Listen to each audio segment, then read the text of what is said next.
Dans le prochain épisode de Un si grand soleil. Tandis que Tristan est mis en examen, Elliot est victime d'une usurpation d'identité. Attention, les paragraphes qui suivent contiennent des spoilers sur l'épisode d'Un si grand soleil diffusé demain soir sur France 2. Si vous ne voulez rien savoir, ne lisez pas ce qui suit. Vendredi 8 octobre dans Un si grand soleil.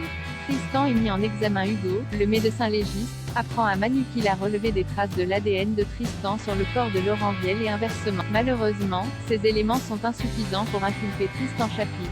Toutefois, le médecin a peut-être trouvé quelque chose qui pourra aider la police dans son enquête. En effet, il a pu connaître le rythme cardiaque de Laurent sur les 48 heures qui ont précédé sa mort grâce à la montre connectée qu'il portait à son poignet. Et durant les dernières minutes de sa vie, son pouls était très court. Un nouvel élément qui pourrait confirmer qu'une bagarre a dégénéré entre les deux hommes.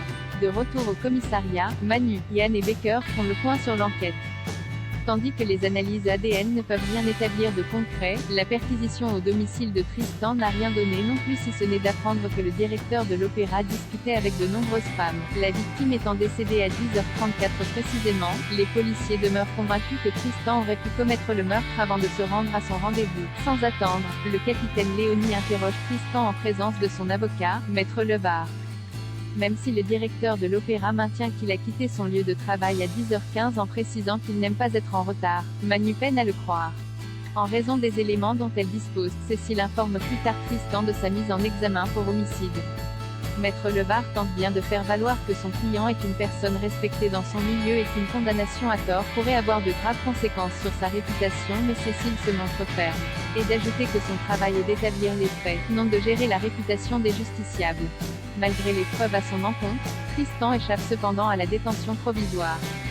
Son travail et sa réputation étant très importants pour lui, le directeur de l'opéra décide donc de changer de stratégie. Il se sépare alors de Maître Levar puis engage Claudine Baker, l'ex-femme de Clément, pour assurer sa défense. Elliot est victime d'une usurpation d'identité. Cela fait une semaine que Gaspard est silencieux, ce qui n'a pas échappé à Alicia. S'il prétexte une surcharge de travail, l'adolescent est en réalité soucieux parce qu'il vient de perdre 10 000 € en bourse.